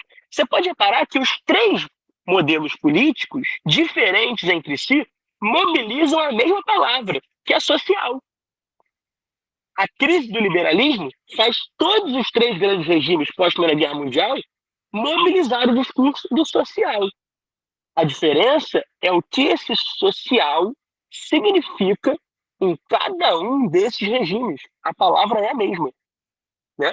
O social em Gilead e no nazifascismo é um social que exaure, né, extingue a dimensão do indivíduo. E aí, aonde você consegue realizar isso? São dois pilares muito importantes: educação e terror, né? O terror é muito importante, né? Mas só o terror não basta, porque se você só ficar dando porrada, você vai criar ali uma massa de rebeldes muito forte. Então, junto com o terror, você tem que educar. Por isso, o papel. Yasmin menciona aqui algo que toca na educação. Ó. Isso me lembra na Idade Média que não traduziam a Bíblia e as missas eram em latim. Então, as pessoas só aceitavam o que os padres diziam sem nem entender, né? Então, como você não educava as pessoas para aprender latim, e isso não era desprovido de propósito, né? Isso tinha um propósito. As pessoas não entendiam nada, mas elas acreditavam, porque é uma figura imponente, né? Falando. Não, perfeita relação, assim, porque aí até falamos pouco disso, né, quando fizemos presencialmente, mas que é também uma relação possível para se pensar esse lance de controle e educação quando você pensa na reforma protestante, né? Que é justamente, Yasmin, quando Lutero vai e ele traduz a Bíblia, porque olha que interessante, Yasmin, o Lutero quer que o cristão tenha uma relação individual com a fé. Porque o Lutero é um homem do Renascimento e um dos valores do Renascimento é justamente a dimensão individual. Então, o Lutero quer que o homem tenha uma relação individual com a fé para que ele não fique sujeito à salvação pela igreja. A salvação para ele tem que ser pela fé. E pela fé é a relação dele diária com o livro, né? Com o livro sagrado, que é a Bíblia. Né? Percebe? Ele quer incentivar essa dimensão individual na leitura. Né? Então, a partir do conhecimento das palavras, da Sagrada Escritura, do que está sendo dito ali, ele pode se tornar mais cristão fugindo daquilo que a Bíblia diz ou não. Como é que a igreja reage a isso, que é contra a reforma católica? A igreja vai criar um tribunal do Santo Ofício, que é o terror instituído, vai prender, vai torturar todo mundo que for acusado de heresia, mas é todo mundo mesmo, desde o cara que é protestante, ao cara que é judeu, ao cara que, tipo Galileu Galilei, que vai escrever falando sobre a teoria heliocêntrica, e a igreja discorda, porque a igreja acha que é o geocentrismo que importa, então ele vai ser perseguido, os intelectuais vão ser perseguidos, mulheres que tenham um comportamento desviante daquilo que o mundo católico espera vão ser bruxas, né? Por um lado, vai ser o terror da Inquisição, e por outro vai ser o quê? Vai ser a educação. Que no Brasil a gente conhece muito bem a educação católica, que é a Companhia de Jesus, que são os jesuítas, fundados justamente no contexto de contra-reforma católica, né? Que é um grupo de homens chamados de soldados de Cristo, que vão levar a palavra mundo afora com bastante violência. Né? Então aqui esse elemento muito presente, terror e educação. Né? E aí tem uma parte da série e do livro que mostra muito bem com a tia Lídia, né, numa sala com a Offord e outras, né, que estão passando por um processo de educação para se formarem aias e se adequarem e se resignarem com o papel social que elas têm na sociedade. Né? Sobretudo para elas esquecerem, assim, esqueçam o mundo de antes, né? O tempo de antes. Esqueça o pensamento científico. Agora, o pensamento é totalmente instituído pela República de Gilead. Então, é um novo pensamento. O pensamento delas agora tem que ser esse pensamento. Então, ela ensina, sobretudo, as aias a se resignar. Né? No lugar de não falar, não, no lugar de falar, não fale. Por quê? Porque ela também começa a nutrir um medo de que, caso elas falem, algo possa acontecer. Porque você criando esse medo, né, esse controle de pensamento, você faz com que nada dê errado e você não cria esse sentimento de motim, né, de resistência, de possibilidade de reivindicação.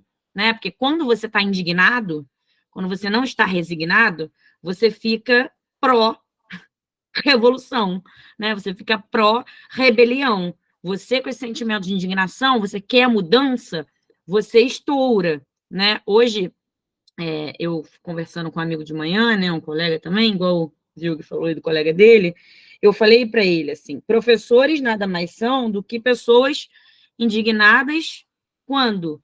Permanentemente, né? Porque senão a gente não faria isso aqui. Então, quando querem abalar a educação, e vocês provavelmente viram aí nos últimos anos aqui, acho que da pandemia para cá, né, viu, que a gente não tem tido tanta manifestação, ir para a rua, esse tipo de coisa, né? Mas antes, e aí a gente falou até das manifestações de 2013, não foi, na nossa aula? Antes, Foi. então, né, anterior a 2020, é muito comum você ir a uma manifestação e você encontrar ou um professor seu ou um ex-professor seu. E por quê? Se, de repente, às vezes, nem jovem mais ele é. Né? Porque é isso, os professores estão constantemente engajados, não necessariamente com o lado A, o lado B, ou com o partido A, ou com o partido B, não se trata disso. Se trata só constantemente engajados com um futuro, não só da educação, mas como um futuro de modo geral, porque são essas pessoas que o estado delas é um estado em permanente, eles estão indignados permanentemente, né? Estar indignado não quer dizer que a gente esteja revoltado e fazendo rebelião o tempo todo, né? Greve, enfim, essa coisa que a faculdade pública às vezes inflama, né? Que o professor gosta de greve, coisas assim, mas sobretudo que os professores querem mudanças, né? E mudanças que vão não só refletir no hoje, mas vão refletir no futuro muito próximo, né? Enfim. Alguém falou alguma coisa aí, você viu? Acho que foi a Yasmin. Yasmin. É até irônico, porque a educação lá se torna um mecanismo para regredir as mulheres. E antes era algo que abria a cabeça, tornava as pessoas mais críticas. É isso, você vê que a educação, ela não tem como ser extinta, ela é modificada, né? Mas não deixa de ser um tipo de educação, né? Na verdade, é uma reeducação. Elas têm que reaprender a como elas podem se portar. E aí, obviamente, tem aulas, né? Tem dizeres que elas aprendem, tem como elas têm que se portar, como elas têm que ficar sentadas, como elas têm que se deitar na cama para o momento da cerimônia, né? Elas são reeducadas socialmente. Então, a educação, ela é presente também num controle, mas é uma educação diferente da educação que a gente está tratando aqui, né? Mas não deixa de ser educação, você está certíssimo. E aí, pô, nesse paralelo com o que a Yasmin traz, né? É interessante, se a gente puder até sair um pouco do nazifascismo, embora eu ainda vá comentar rapidamente dessa cultura que eu gosto. Ela comentou, a Poli citou 2013, né? 2013 eu tinha 18 anos, estava no início da faculdade, então eu participei bastante da movimentação das jornadas de junho e julho, e eu encontrei, além de professores, o Bruno Gagliasso e a Tayla Ayala. Nunca me esqueço desse dia. E era, Bonitos. era curioso, e era curioso que por que esse movimento que levou os jovens às ruas, né, que levou uma série de grupos sociais às ruas, foi a minha primeira experiência de rua, ele vinha numa linha de novidades de leis, que eram novidades, gente, que iam contra a sociedade brasileira na sua história. Então, vou dar alguns exemplos. Em 2003, saiu uma lei sobre o ensino de história africana. Em 2008, essa lei foi atualizada e acrescentou-se que, além da história africana nas escolas, teria que ser ensinado também sobre a história dos indígenas. Nesse mesmo anos 2000, surgiu uma lei chamada Lei Maria da Penha, que era uma lei que dava tratos criminais à violência contra a mulher. Né? Não é que antes você podia fazer isso, é que antes a lei era mais frouxa. Então criou-se uma lei mais refinada para poder punir, né, a violência contra a mulher. Em 2013 também sai uma lei chamada PEC das Domésticas, que, pasmem, né? O Brasil tem a CLT há muito tempo, mas o trabalho doméstico no Brasil ele era um modelo de trabalho diferente e, portanto, não entrava na CLT. E em 2013, a CLT passou a ser contemplada as domésticas. Ora, eu estou te falando aqui de leis e transformações que impactam grupos sociais que nós chamamos na história de grupos subalternos, de grupos que são historicamente marginalizados pela, pela sociedade como um todo. E é o que eu falo para vocês, né, gente? Ação e reação.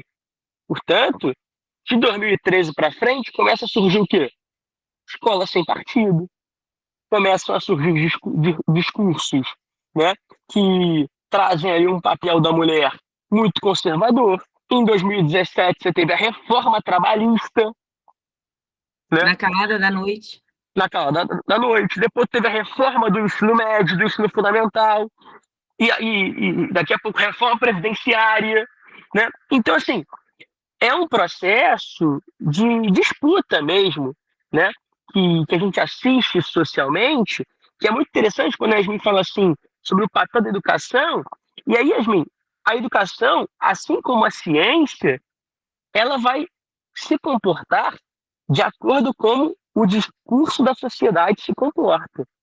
Então, quando você assistir, a Paula indicou o Narciso de Férias, ou o filme da Gal, tem também o documentário da Elsa e do Mané, né? Que também passa pela ditadura. Tem também um que eu gosto bastante, de quem sai nesses dias, que é o Beijo do Gordo, que é sobre o Jô Soares, né? Que também passa pela ditadura militar. Os professores da ditadura, eles ensinavam o quê? Moral e cívica. Você cantava lá todo dia o hino nacional, o hino da bandeira, né? A história era uma história de grandes atores, de grandes benfeitores do Brasil, né? não era uma aula de história crítica. Repara, na ditadura, o aluno, ele não cantava o hino e pensava sobre o hino, entende? Ele não pensava sobre o grito heróico e retumbante lá nas margens plácidas do Ipiranga. Ele não era incentivado a refletir sobre que grito foi esse, né? Quem deu o grito, por que deu o grito, como deu o grito, se o grito foi de liberdade mesmo, ou se não foi de liberdade. Ele era ensinado a cantar aquilo ali com a mão no peito, exaltando o verde e o amarelo e a ordem e o progresso. Não a refletir criticamente sobre isso. Né? A Yasmin fala aí, por isso que essa galera acha a ditadura o maior feito do Brasil, é porque é uma época muito disciplinatória, Total. Yasmin, né? O fato de você ter de ficar em sentido e cantar o hino diariamente, não é que não possa cantar, não é essa questão, nem é sobre essa pauta, né? A questão é que é disciplinador, né? Você ter de compactuar com isso, né? Há muitos anos eu dei, acho que o Vilg dá, você dá aula para militar ainda, viu? Pô, não, tô há um ano, tô há um ano longe disso. Pois é, eu dei muitos anos e às vezes eu entrava na sala e eu não reparava que eles estavam em sentido, Yasmin. E eu começava a escrever, eles estavam em sentido. E eu olhava para trás e falava, gente, senta. Não, Poliana, você tem que mandar a gente descansar. Que descansar, gente? Senta aí, para de bobeira. E aí tinha alguns que era tanto, assim, tão... Você mandava ele fazer a inflexão que você é má. Não mandava, Paga juro. 10 aí. Não mandava, não mandava. Inclusive, eu não permitia cantar, eu era chata do rolê, né? Porque não deixava cantar o hino, não esse hino, os hinozinhos lá que eles queriam cantar, eu não deixava ficar em sentido, enfim, assistir aula em pé, que é uma coisa muito ventilada entre eles, sabe? Você tá com sono, você vai lá pro final da sala, você assiste a aula em pé. Eu ficava, gente, não. Sim, a aula não é feita para assistir em pé, né? Apesar da gente estar em pé, mas eu estou em pé falando, me movimentando. Você fica em pé parado, né? Assim, parecendo uma penitência, né? Hoje a educação evoluiu, você não tem mais esse tipo de coisa, né? Já houve palmatória, já houve um monte de coisa, mas não se usa mais nada desse tipo, né? Você está ali, claro que às vezes você está ali porque seu pai te mandou, né? Mas vocês estão aqui agora até 8h40, sobretudo porque vocês querem, né? E porque vocês precisam, enfim, usar isso, usar a informação, usar conhecimento para alguma coisa. Então, é complicado, né? Esse tipo de E fala. olha que interessante, né? É um modelo educacional do presente que vocês estão lendo um livro, né? Cada um individualmente, portanto, né? Paulo falou que a garota citou lá o Revelação, né? Cada um vai ter uma percepção sobre o livro, né? É, que fala sobre a transgressão de direitos que nós hoje consideramos elementares, mas nós é muita gente, tá? Tem gente que não considera, não. Tem gente que é pró-conto da Haia, tá? Tem gente que é pró-conto da Haia. Então, assim, a educação, e aí eu vou dar um exemplo aqui para dar mais um elemento histórico que eu acho que é muito relevante. Eu falei, terça-feira minha aula foi sobre Estado Novo. E, gente, é muito louco, né? Porque quando eu falo de Vargas, o Vargas, quando eu falo assim, Vargas, o que tu lembra, né? A maioria, em coro, lembra da CLT, lembra das leis trabalhistas, né? Associa o Vargas a isso. Pouca gente associa o Vargas a um ditador. Pouca gente associa o Vargas a um cara que mandou prender mais de 10 mil pessoas. Pouca gente associa o Vargas a um camarada que, ao mesmo tempo, construiu hospitais para mulheres grávidas, mas é o mesmo camarada que mandou uma mulher grávida diretamente para o campo de concentração, que é o famoso caso da Olga Benário. Por que pouca gente associa a imagem do Vargas, né, a uma imagem violenta? Porque o Vargas operou, como ninguém operou na história brasileira, a educação. Quem te ensinava a ler na era Vargas não era a professora, nem o professor. Quem ensinava a ler era a cartilha que tinha a cara do Vargas, o corpo do Vargas. Então, assim, ó, C com A faz K. Presidente Getúlio Vargas te ensinando a ler e escrever. Todos os jornais, de 37 a 45, eram controlados por censores que só se reportavam ao Getúlio em qualquer tipo de matéria, falando sobre o excelentíssimo senhor presidente Vargas. Não era ditador, era o excelentíssimo senhor presidente Vargas. O Dia do Trabalhador, 1º de maio histórico, ele sequestra esse dia para fazer uma mobilização pública do Dia do Trabalho. Ele exalta o trabalho no Brasil, né? Ele consegue reverter toda a carga negativa que o trabalho tinha na história brasileira, de ser associado à escravidão, mas não porque ele faz uma crítica à escravidão, e sim porque ele fala que o novo trabalhador, a ética do trabalhismo, a ética do brasileiro, é o brasileiro que tem carteira de trabalho, que bate ponto, que é o operário que trabalha para quem? Como é que ele se refere a esses trabalhadores? Trabalhadores do Brasil, né? Mas para isso ele faz o quê? Ele concede, né? Ele é o cara que entrega direitos, ele outorga direitos, mesmo que esses direitos fossem já reivindicados. Mas ele tenta construir a ideia de que ele outorga, que ele é o pai, né? Ele é o pai dos pobres. Ao mesmo tempo que ele outorga, ele censura.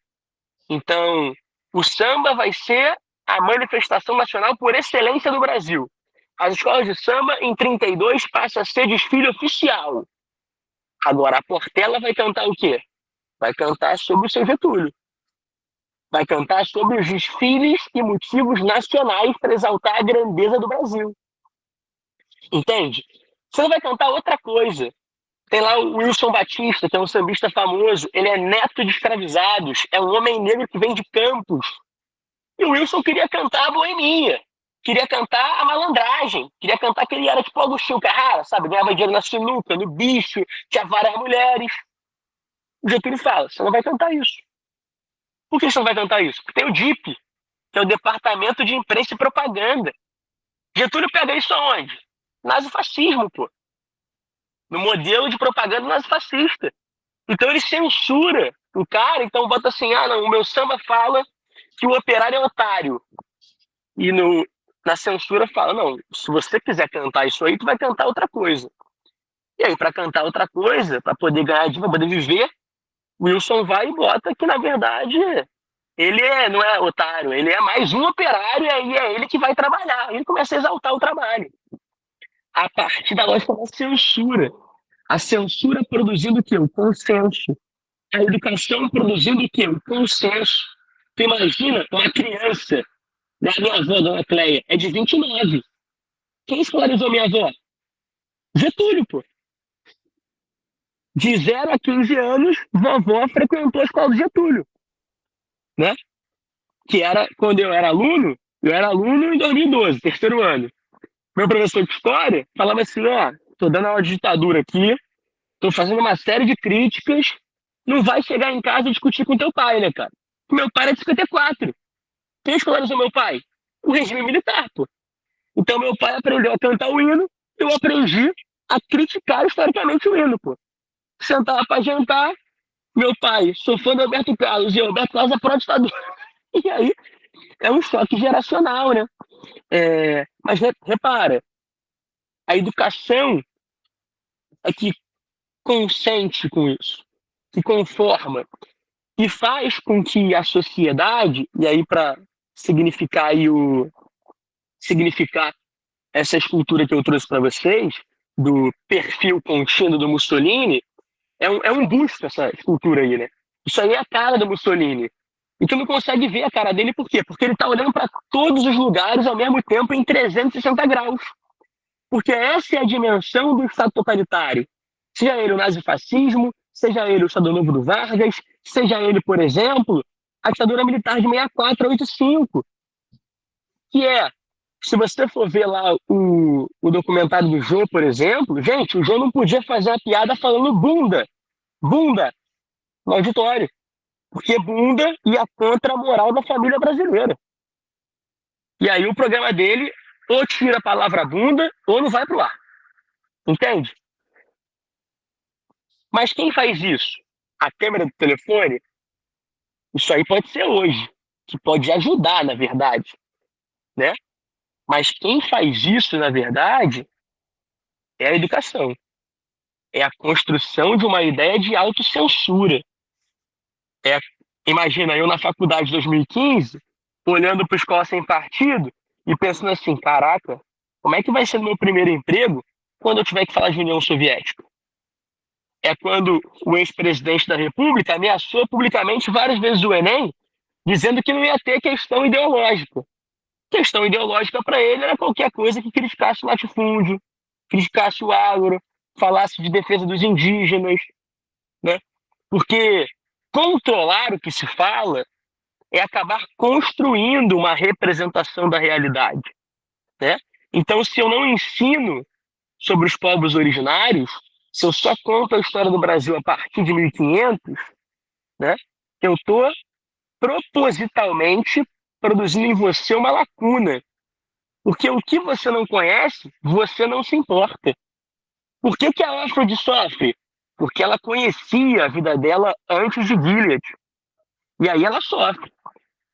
A Afrod sofre, tá? Tinham mulheres que estavam rezando na porta do hospital quando ela foi parir, que estão felizes com Gilead, tá? Porque a gente tem que falar disso. E quando a Aya fala sobre isso, porque não está focado na grande estrutura, não. Está focado em pessoas comuns, que abraçam esse tipo de ideologia, porque muitas vezes foram elas mesmas que propuseram esse processo, né? Então, para não alugar vocês infinitos, deixar aqui eu vou ao infinito e além falando, né? Eu acredito que bons repertórios históricos para vocês, né, são o nazifascismo, pensando o nazifascismo no caráter educacional, no caráter ideológico, de política de propaganda, de controle corporal, né? Indico muito A Vida é Bela, eu acho que A Vida é Bela vai dar grandes reflexões para vocês, para ver como esse processo ele vai acontecendo sutilmente, né? Sutilmente. Agora, indico muito também, embora tenha falado pouco ali mais no início, da Guerra Fria, né? Porque a Guerra Fria ela mobiliza o tempo inteiro o discurso que Gilead mobiliza. Porque Gilead fala assim, olha gente, cuidado com os terroristas, cuidado com os desastres ecológicos, enquanto controla o corpo das mulheres. E na Guerra Fria é assim, ó, cuidado com o comunismo, enquanto não tem direitos civis nos Estados Unidos para os americanos negros, né? Então, você mobiliza cuidado com o comunismo e o totalitarismo lá, quando nos Estados Unidos, anos 50 e 60, teve a política do macartismo, né? É a emenda constitucional deles, o direito à liberdade de expressão, menos se você for comunista. Pô. Aí você não tem direito à liberdade de expressão. Né? Então, eu acho que o nazifascismo é um grande repertório, a Guerra Fria, mas não é a Guerra Fria, gente, da bipolarização, é a Guerra Fria dos discursos ideológicos. Tá? Acho que Rock 4 é um bom filme para você refletir, mas sobre Guerra Fria tem uma infinidade de filmes, e acho que sim, o Estado Novo, até mais que a ditadura de 64, pode te demonstrar como esse processo de, com o DIP sobretudo, ele é bastante produtor, né? Ninguém olha para o Vargas como um ditador, tá? Ninguém olha para o Vargas. Ele é uma figura bastante ambígua, bastante complexa. Ele é o quê? Ele é fascista, comunista. Eu falo que ele é gaúcho, né? Que de fato ele era gaúcho, né? Mas ele é uma figura complexa. O Estado Novo acho que é um bom ponto. E por fim, acho que o hino de Duran, do Chico, para falar sobre. Vai te lembrar muito o olho, essa música. Essa coisa do controle total, o tempo inteiro, essa autovigilância. Beleza? Oi, gente.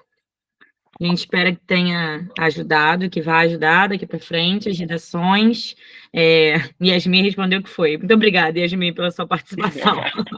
Incansável aí. Tomara que vocês fiquem bem. A gente vem e volta. Eu vou avisando lá pelo Instagram a próxima aula, mas a gente vai ter mais algumas ainda. Tá bom? Obrigada, viu, Guinha? Um beijo. Tamo junto, Poli. Valeu, galera. Prazer. Beijo grande.